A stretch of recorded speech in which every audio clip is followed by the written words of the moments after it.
우리 주일날 출애굽기 14장을 우리가 살펴보았는데요. 우리가 20절까지 읽었잖아요. 오늘은 21절부터 마지막 절 31절까지지요. 출애굽기 21절부터 31절까지의 말씀 한번 살펴봅니다.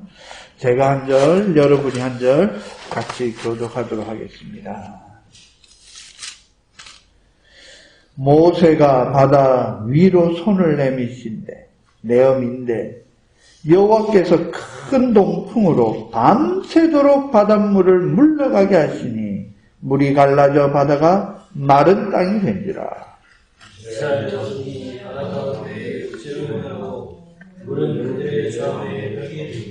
애굽 사람들과 바로의 말들과 병거들과 그 마병들이 다 그 뒤를 쫓아 바다 가운데로 들어오는지라.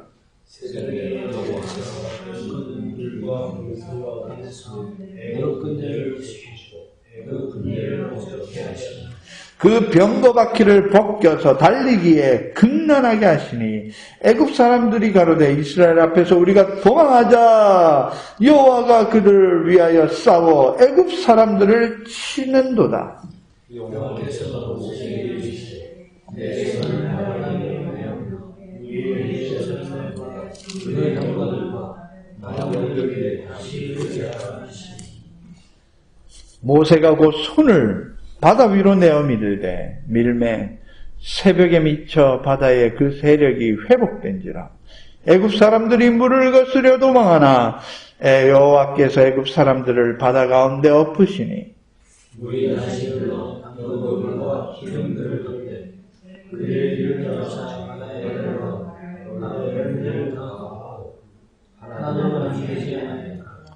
그러나 이스라엘 자손은 바다 가운데 육지로 행하였고 물이 좌우에 벽이 되었었더라. 여호와께서 이스라엘의 애굽에서 구원하시고 이스라엘이 바다에 시체를 다 같이 보겠습니다. 이스라엘이 여호와께서 애굽 사람들에게 베푸신 큰 일을 보았으므로 백성이 여호와를 경외하며 여호와와 그 종 모세를 믿었더라. 아멘. 자, 여러분 우리 한번 말씀을 보면서요. 우리가 살펴볼 건데요. 여러분 우리가 출애굽 특히 이 홍해의 사건을 기억하면 많은 사람들, 기독교인이든 기독교인이 아니든 딱 무엇부터 생각하냐면요. 사람과 사건만 봅니다. 누굴 볼까요? 모세를 보는 사람이 있고 또 애굽 왕 바로를 보는 사람이 있고 또 이스라엘 백성을 보는 사람이 있고 애굽의 백성을 보는 사람이 있고 그리고 마지막으로 이 홍해가 갈라져 버린 사건을 봅니다. 그런데 정작 하나님의 말씀과 우리가 기억해야 될 것은 사람이나 사건이 아니라 그 사람과 사건을 하나님께서 좌지우지하시는 역사의 주관자가 되시는 주인 되시는 하나님을 살펴보아야 된다는 것을 우리는 잊어서는 안 됩니다. 다시 한번 출애굽기입니다. 출애굽기는 여러분 잘 알다시피 10가지 재앙을 인해서 마지막 재앙이었던 애굽 사람 편에서는 재앙이죠. 10번째 재앙, 죽음의 재앙이라고 합니다. 그런데 이스라엘 백성에게 입장에서는 6월절의 시작이에요. 세상 사람들은 죽음이었고 하나님의 구원의 역사에서는 6월절의 시작이며 예수 그리스도께서 이 땅에 오실 것을 예표해 주시는 가장 강력한 메시지가 바로 6월절 사건이었어요. 그리고 그 6월절 사건 다음에 우리가 잘 아는 보름 동안 무슨 절기입니까? 이 무교절기예요. 바로 그 무교절기가 바로 뭐냐? 부활절이에요. 6월절 날이 예수님이 십자가에 못 박혀 죽으신 날이며 3일 뒤가 무슨 날이에요? 부활하신 날이잖아요. 지금 이 출애굽기의 이 홍해의 사건은 저는 개인적으로 볼 때 어떤 사건으로 보냐, 예수님의 부활을 상징하는 사건인 거예요. 여러분 그렇게 생각해 보셨습니까? 홍해 사건은 곰곰이 지난 주일날 설교 드렸지요. 애국 사람들도 하나님을 믿지 못하고 누구까지 이제는 출애굽한 이스라엘 백성도 하나님 앞에 모세를 원망하고 하나님 못 믿어서 우리가 죽을 곳이 없어서 이 사막에서 죽게 하냐, 애굽 땅에서 죽으면 되는데 왜요? 사막에서 죽으면 난리가 나지만 애굽 땅에서 죽으면 어떻게 돼요? 미라라도 되잖아. 뭔가 인정을 받잖아. 사람들이 장난라도 치러주잖아요. 여러분 이게 무서운 이야기예요. 거기에다가 또 뭐라고요? 우리를 왜 여기로 데리고 와서 죽게 만드느냐? 차라리 애굽 사람을 섬기게 놔두지. 여러분 생각해 보세요. 그냥 평상시에 이스라엘 백성들이고 아직도 10가지 재앙 중에 있는 이스라엘 백성이라면 말을 안 하겠어요. 노예생활 중에 애굽 땅에 있으니까. 10가지 재앙 중에 3가지 재앙을 뺀 나머지 7가지 재앙은 하나님께서 이스라엘 땅과 고센 땅을 분별해가지고 이스라엘 사람들은 체험하지도 못하고 완전히 구별해서 분리해서 거룩하게 해서 하나님의 재앙을 만나지도 못하게 하는 장면을 끝까지 봤고 6월절을 통해서 하나님의 생명이 누구에게 있는지를 정확하게 알게 한 것을 체험한 사람들이 누구예요? 이스라엘 사람들이에요. 며칠 지났어요. 1년이 지났어요. 10년이 지났어요. 꼴랑 며칠밖에 안 됐는데 이스라엘의 원망을 다시 한번 생각해보세요. 애굽 땅을 떠나면서 놀래가지고 무교병, 유교병도 못 만들고 무교병을 만들어서 가고 이스라엘 사람들이 빈손으로 떠났으니까 손에 애굽 사람들의 금은 보화를 들고 나왔잖아요. 맨손으로 하나님이 안 보내셨어요. 여러분 잘 아시는 금신상을 했던 아론이 만들었던 그 금신상 어떻게 만든지 아시죠? 니네가 애굽 땅에서 가져온 귀걸이 중에 하나를 떼어서 내라. 그 귀걸이가 이따만하게 해서 금신상을 만든 거잖아요. 상상을 해보십시오.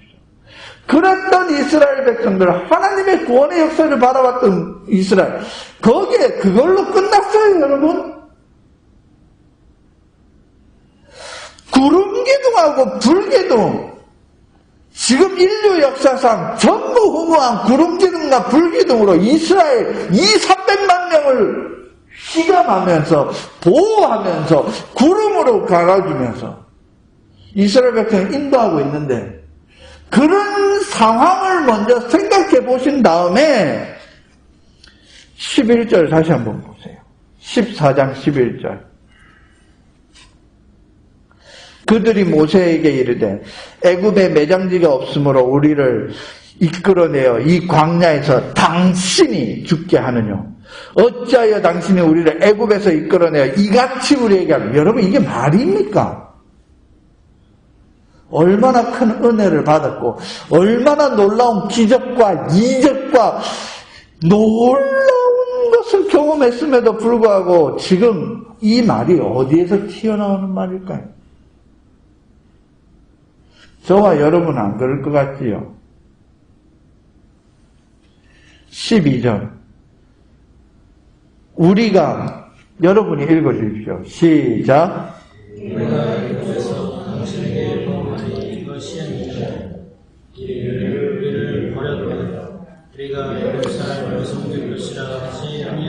여러분 무서운 말입니다. 나 내버려 두라. 신약시대 가장 무서운 말. 당신과 내가 무슨 상관이 있나이까? 귀신 들린 자. 가다라 지방에 있는 걔네만 들은 거 아니에요.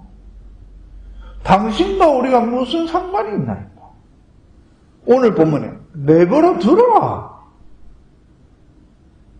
끔찍한 거 아닙니까? 그러면 니네들은 6월절날 다 살아남을 수 있었을까요?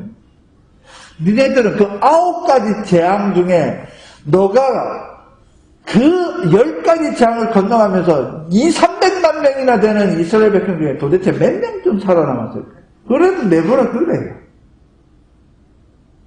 여러분, 이런 상황을 상상이나 해보세요. 맨 마지막, 애굽 사람을 섬기는 것이 광야에서 죽는 것보다 낫겠노라. 이스라엘 백성이 이 난리를 쳐요. 이런 놈들이었어요. 1명, 2명도 아니라 장정만 60만 명이에요. 노인과 아이들 포함하면 최소 200만 명에서 최대 300만 명. 제가 울산에서 목회 안수받고 울산에서 사회 갈 때 그때 울산 인구가 150만 명이었거든요.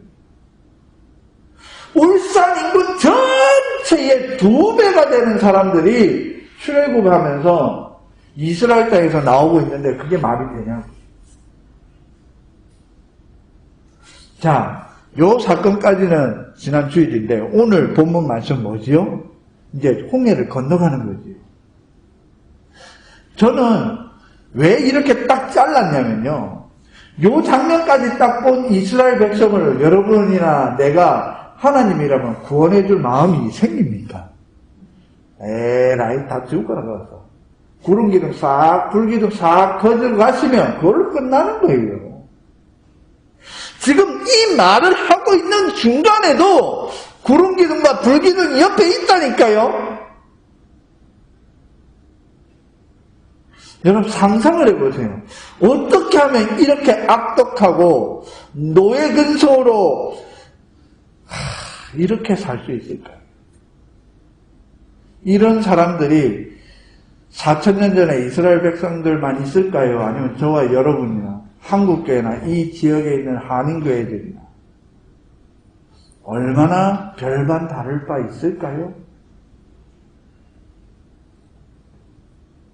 그래서 사람이나 어떤 일을 통해서 거기에서 소망을 둘 게 없습니다. 나 같으면 오늘 읽은 본문 20절부터 31절까지는 한 출애굽기 한 25장이나 30장쯤 뒤에 가야 되는데 그렇지 않습니까? 중간에 니네들 좀 회개하고 돌이키고 뭔가 좀 잘난 맛을 보여줘야지 내가 너희를 구원할 건데 지금 이런 사람들 앞에서 우리 하나님이 홍해를 갈라놓고 있어요. 구름기둥 불기둥 가져가시지도 않고. 여러분 이 출애굽의 사건 중에서 가장 하이라이트라고 하는 이 홍해 사건을 통해서 누가 보이십니까? 모세가 보입니까? 애굽 사람들의 그 멋있는 웅장한 수백 개의 병거가 보이십니까? 홍해가 쫙 갈라진 멋진 장면이 보이십니까? 아니면 그 가운데 계신 우리 하나님의 선하시고 인자하시고 자비하심을 보이십니까? 성경을 보실 때는 늘 하나님 중심으로 보세요. 말만 하나님 중심이 아닙니다.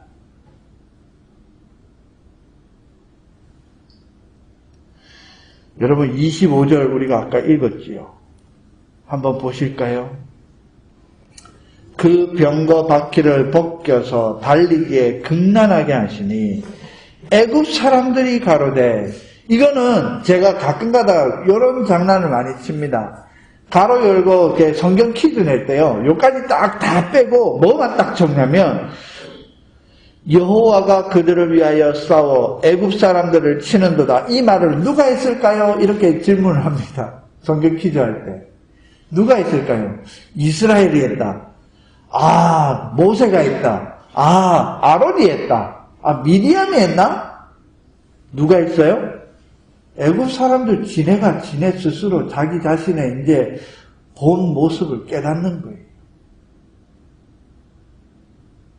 애국 사람들이야말로 이 홍해 사건을 통해서요, 이스라엘을 구원하는 게 아니고 애국 사람들에게 누구를 니네가 섬기는 태양신이나 그 가장 각색의 그런 신들이 아니라 여호와만이 참신임을 깨닫게 해주는 사건이 이 홍해 사건이라고 생각하지 않으세요? 여러분, 우리 많은 교회와 성도들을 보면서요, 여러분, 교회의 존재의 근거를 어디에서 많이 찾는지 아세요? 우리 교회는 어떤 행사를 하고, 우리 교회는 어떤 유명한 목사를 데리고 와서 부흥회를 하고, 우리 교회는 큰 돈을 이용해서 교회를 크게 짓든 큰 사역을 하든 멋있는 이거 전부 다 하잖아요. 교회 존재 목적이 거기에 있습니까? 제가 중앙장로교회하고 열린문 장로교회 부목사들 모아놓고 그런 얘기 했어요. 너희들 교회에서 1년에 몇 명이나 세례 주노 이랬어요. 직접 알아봐서 확인해 달라고 했어요. 예수를 안 믿다가 예수를 믿어서 너희 교회를 통해서 세례를 준 사람이 몇 명이냐? 10년 동안, 제가 미국 다녀온 거 15년, 16년이니까 15년 동안 몇 명이나 구원시켰냐, 니네 교회에서.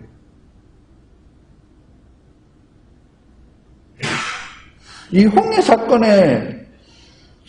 사건의 존재의 의미는요, 먼저 첫 번째가요, 이스라엘이 아니고, 이스라엘은 나중에 31절에 고백이 나와요. 25절에 무슨 고백이 나와요? 애국 사람들이 가로되 이스라엘 앞에서 우리가 도망하자.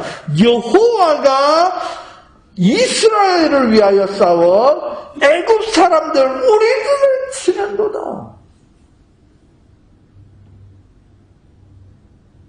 교회 존재의 목적은 이 자리에 앉아 계신 여러분들을 위한 게 아니고 언젠가 여러분 옆에 앉은 불신자들, 교회를 떠나간 사람들, 상처 입은 영혼들. 제가 존경하는 목사님이 책을 한 권 썼어요. 여러분도 기회 되시면 구해서 읽어보시면 좋겠는데요. 책 제목이 그거예요. 교회는 병원이다.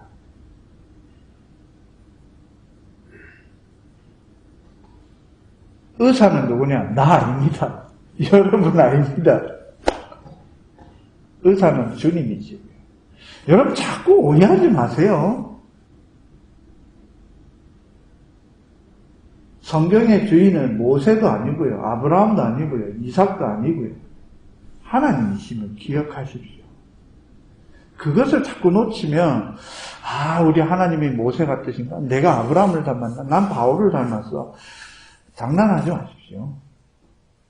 어디 거기다가 나를 갖다 붙이려고 하지 마시고요. 성경의 주인은 주님과 하나님과 성령님이십니다. 그 주인을 섬기는 자들이 교회고요. 교회가 무엇을 위해서 하나님을 섬기려나? 교회가 배부르고 등 따시니까 예배에만 포인트를 줍니다. 초대교회에 여러분 예배가 있었어요? 주일날마다 모여서 예배 드렸을까요? 그들의 예배는 어땠을까요?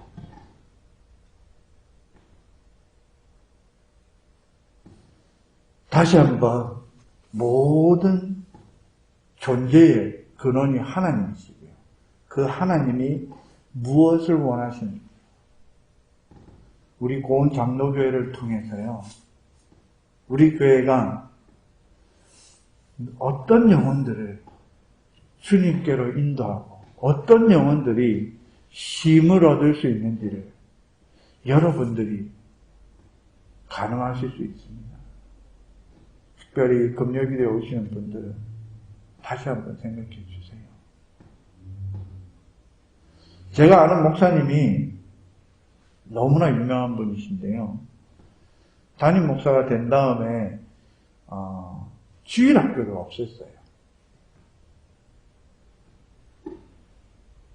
제가 그래서 그 목사님 책 읽고 그 목사님 세미나 가서 제가 그 목사님한테 직접 물었어요. 그래서 그 목사님 지금도 저를 별로 안 좋아하십니다. 그때는 저 부목사였잖아요.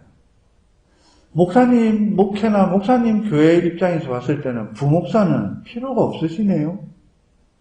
그러면 이 한국교회를 지탱하는 신학교도 필요할 이유가 없겠네요. 제가 대놓고 그렇게 질문했어요. 그랬더니 자기는 자기가 지금 생각에는 그렇게 생각합니다. 제가 4년 전에 그분을 다시 만났습니다. 코로나 전에. 똑같은 질문을 했습니다. 아직도 변한 게 없으세요.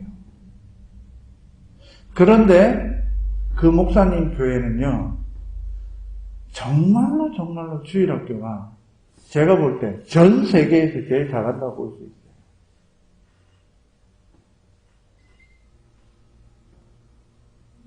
제 개인적인 평가입니다.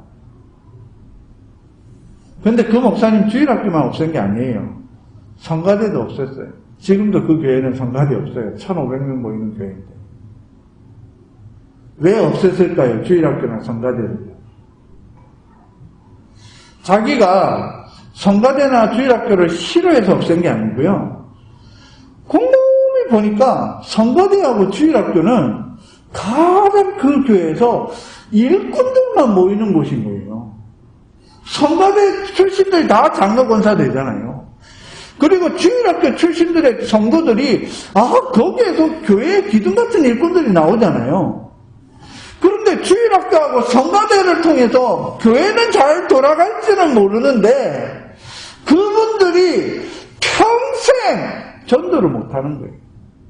왜? 내가 데리고 온 불신자를 데리고 와서 앉히면 거기에서 그 불신자를 위해서 계속 그 사람을 케어링하고 해줘야 되는데 주일날 새가족 집사님 내가 누구 데리고 와서 그분은 집사님이 잘 맡아줘? 자기는 성가대 하러 가고 자기는 주일학교 하러 가다 보니까 어떻게 돼요? 그 영혼이 떠나가는 거예요. 과감하게 그 교회는 한 영혼을 진짜로 사랑하기 위해서 눈물을 흘리면서 주일학교와 성가대를 없앴어요. 지금도 없어요. 왜요? 한 영혼을 구원하는 진짜 하나님이 좋아하는 일을 하자. 그러다가 하나님께서 허락해 주시면 그때 가서 우리가 주일학교 해보자. 2세.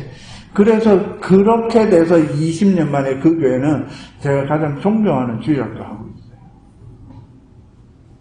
그 교회 바로 옆에 그 교회에 영향을 받은 한 300-400명, 400-500명 모이는 교회가 있는데요. 그 교회 주일학교는 어떻게 하신지 아세요? 주일학교의 부모들이 다 그 교회 교사예요. 내 자식은 남의 집에게 맡기고 남의 집 자식은 내가 하는 거예요. 그래서 그 교회 주일학교 할 수 있는 유일한 조건은요, 그 주일학교의 부모, 남편이나 아내 둘 중에 하나는 반드시 교사로 섬겨요. 그 주일학교가 지금 어떤지 아세요? 제가 지금 장로님께는 아직 안 했죠. 휴가를 가면 주일날 하루를 이제 낑겨서 휴가를 가면 그 교회를 가려고 준비하고 있어요. 그 목사님하고 사모님하고 지금 한 5년째 교제하고 있거든요. 눈으로 보고 싶어요. 경험하고 싶어요. 여러분, 교회의 존재의 목적이 어디에 포인트를 두느냐에 따라서 방향성이 완전히 달라집니다. 내가 설교를 어떻게 하지? 그래서 그 교회는 성경을 새 성경 봅니다. 새 성경. 왜냐하면 우리가 보는 성경들은 너무 어려우니까. 그렇다고 구도자 예배 안 드립니다. 그런 예배 아닙니다. 그냥 미국 사람들 하는 그런 구도자 예배가 안 드립니다. 정말로 우리보다 더 보수적으로 예배를 드립니다. 그런데 한 명의 영혼이라도 불신 영혼이 있으면 그 자리에 있는 1499명이 그 사람을 위해서 그분들이 합력하는 예배를 드려줍니다. 여러분, 우리 교회도 작으니까 더 잘할 수 있지 않을까요? 수요일날 관배를 처음 만났습니다. 관배가 그런 고백을 했대요. 아이들 앞에서. 나는 17살 이후로는 교회를 다니지 않았다. 지금도 교회 갈 마음이 없다. 17살 이후로. 1996년생이니까 지금 몇 살입니까? 27이니까 거의 26, 7이죠. 더 적나? 지금 몇 년 동안 교회를 안 나왔잖아요. 그 관배의 부모님이신 송중근 집사님, 정복희 집사님, 매주의 정환이, 그 세 명은 어떤 마음을 품고 있을까요? 그 세 분은 우리 교회에 원하는 바가 없을까요? 가장 원하는 바가 뭘까요? 우리 교회는 가만 앉아서 그런 영혼이 있잖아요. 기도해야 되지 않을까요? 멀리 가지 않아도 우리의 기도 제목은 많이 있습니다. 멀리 가지 않아도 우리 교회를 하나님이 어떻게 사용하시는지 지켜볼 필요가 있습니다. 결국에는 하나님께서 이스라엘 백성들을 출애굽한 이유는 구원이 아닙니다. 여러분. 노예였던 이스라엘 백성들이요, 평범한 애굽 사람처럼 똑같은 인간 같은 인간으로 부르시기 위해서 부르셨고요. 그런데 그런 평범한 인간이 아브라함의 후손이니까 하나님을 섬기는, 우리 표현을 하면 하나님을 예배하는 자로 부르시기 위해서 출애굽을 시킵니다. 그냥 단순한 구원 한 단어로 끝나는 게 아니라는 거예요. 그 다음에가 더 중요해요. 여기에서 끝나면 우리는 기존 교회하고 다를 바가 없어요. 뭐요? 그 이스라엘을 본 애굽 사람이다, 모압 사람이다, 암몬 사람이다, 블레셋 사람이다, 그 지역의 모든 열방이 하나님을 믿게 되는 통로가 돼요. 그게 우리 교회의 존재 목적이고 내 성도로서 살아가는 이유가 아닐까요?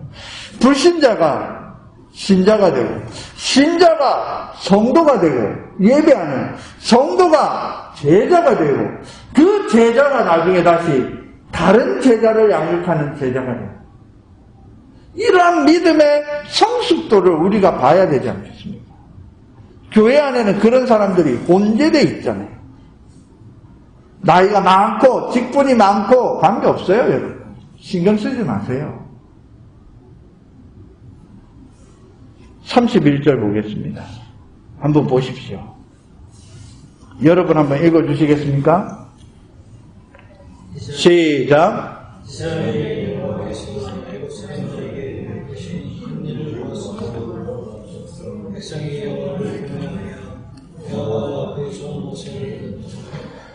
자, 보십시오. 이스라엘 백성이 이제서야 처음으로, 여러분 잘 보세요. 10가지 재앙 속에서도 이스라엘이 어때도 이런 표현 없어요. 출애굽기 잘 보세요. 구름기둥과 불기둥으로 막 왔을 때도 이런 신앙의 성숙도가 있지 않았어요. 출애굽을 건너갔어요. 여러분, 홍해가 우리 만화영화 애니메이션처럼 쿵한도 확 벌어지, 이게 아니고 하나님이 동풍을 부사 밤새도록 최소한 몇 시간이요? 5시간에서 6시간 이상은 밤새도록 홍해가 갈라진 거예요. 그냥 쫙 갈라지는 마술이나 요술봉이 아니라니까요. 그러면 그 5시간 동안, 6시간 동안 뭘 하고 있었을까요? 하나님은 불기둥과 구름기둥으로 애굽 사람들이 쳐들어와서 죽이려고 하는 걸 막아놓고 계셨잖아요. 그리고 이스라엘 백성들은 홍해 바다가 조금씩 갈라지더니 나중에는 밑에, 여러분 바다 잠수해 보셨죠? 그냥 잠수 안 해봐도 한 뱃속까지 오는 하면 밑에 바닥이 철벅철벅하지 않아요? 근데 여기 성경에는 뭐라 있어요? 마른 땅이 되어서 걸어가기 편하게 됐다 하잖아요. 여러분, 그게 놀라움 아닌가요? 하나님의 세심함 보세요. 그냥 바다만 갈라지고 이게 아니에요. 사람들이 걸어갈 수 있도록 그 철복한 바닷속 바닥을 마른 땅으로 만들어 놓으셨다니까요. 이게 말이 되는 건가요?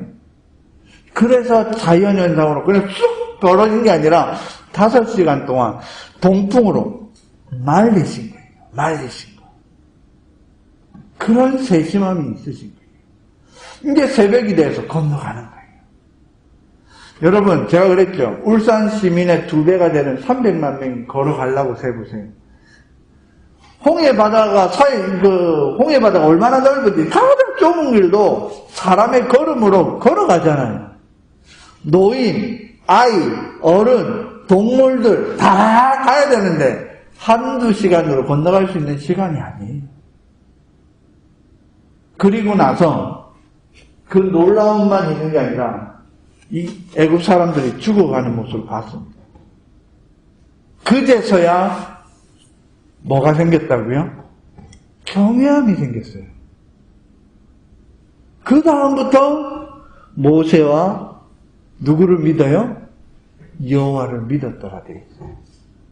그러면 10가지 태양, 6월절 아무것도 모르다가 언제요? 이 사건을 통해서. 자, 제가 아까 설교 시작할 때 뭐라 그랬죠? 십자가와 홍해 사건은 구약의 부활 사건이라고 했죠. 예수님의 부활을 경험하기 전까지 예수님의 제자들이 어떻게 됐나 보세요. 베드로 어떻게 했죠? 제자들은 어떻게 됐죠? 다 도망갔죠? 베드로는요, 욕하고 저주하고 부인하고, 성경에 3가지 그대로 있어요. 욕하고 부인하고 저주하고, 예수님 3년 동안 떠나다니고 너무나 믿을만 했던, 릴라이어블 했던, 재정을 담당했던 가룟 유다는 예수님 팔아먹고 목매달아 자살하고, 언제까지요? 예수님 죽기 직전까지 가룟 유다가 목매달아 죽는 그 순간이 언제였을까요? 상상해보세요, 여러분. 예수님이 브라이드 오일을 해서 채찍 맞을 때 목매달았을까요? 십자가에 달려 돌아가실 때 목매달았을까요? 모르겠지만 그 사건이 예수님의 그 십자가 사건 속에서는 모르는 거예요. 언제 가서요? 부활 사건이 있고 나중에 성령님이 임하신 다음에 오순절 날 무슨 사건이 있었습니까? 그제서야 두려움이 없어지고 진정한 여호와만을 경외하며 문을 박차고 나가서 복음을 전하며 3,000명, 5,000명 교회가 세워지고 선교사가 파송되는 역사가 이루어지는 것이에요. 여러분, 구약이나 신약이나 같은 거예요. 오늘도 애국 사람들이 먼저 깨닫고 25절에 31절에 그제서야 이스라엘 백성들이 여호와를 경외하는 것처럼, 여러분, 우리는 애국 사람들처럼 그래 좋아, 말씀 좋아, 좋아 여기에서 끝내지 마시고, 아는 것으로 끝내지 마시고, 가슴만 뜨거워지는 것으로 끝내지 마시고, 진짜 경외하는 자가 되시길 주의 이름으로 축원드립니다. 그리고 나서 여러분 17장, 18장, 19장 뭐 됩니까? 십계명을 주시는 장면들이 이제 뒤에 나오는 거예요. 하나님을 경외하는 자만이 하나님의 말씀을 받을 수 있는 자격이 생기는 거예요. 그러니까 세상에서 가장 많이 팔린 책 성경이라고 해놓고도 수두룩백백하게 안 읽은 사람 태반이고요. 성경을 안 읽은 게 아니라 안 믿는 사람이 태반이고요. 교회 안에서도 마찬가지예요. 성경을 안 읽고 어떻게 살아가는지 예수 믿는 사람들이 저는 이해가 안 돼요. 그런데 성경에 보면 이해가 되네. 단계가 아직 안 된 거예요. 단계가 아직 안 된 거예요. 참 말실수 많이 하거나 생각이 엉뚱하게 상상의 나를 펼치거나 단계가 아직 안 된 거예요. 부활의 주님을 체험하지 못했든지. 알죠, 부활은. 부활절, 이스터데이, 모르는 사람이 있나요? 전 세계 다 아는데. 여러분, 결론으로 한마디만 더 하겠습니다. 성경의 주인은 하나님이십니다. 하나님이 사람과 사건을 이용해서 하나님의 뜻을 알리는 거지, 그 사람이 주인공이 되면 안 됩니다. 세상은 사람만 봐요. 사건만 봐요.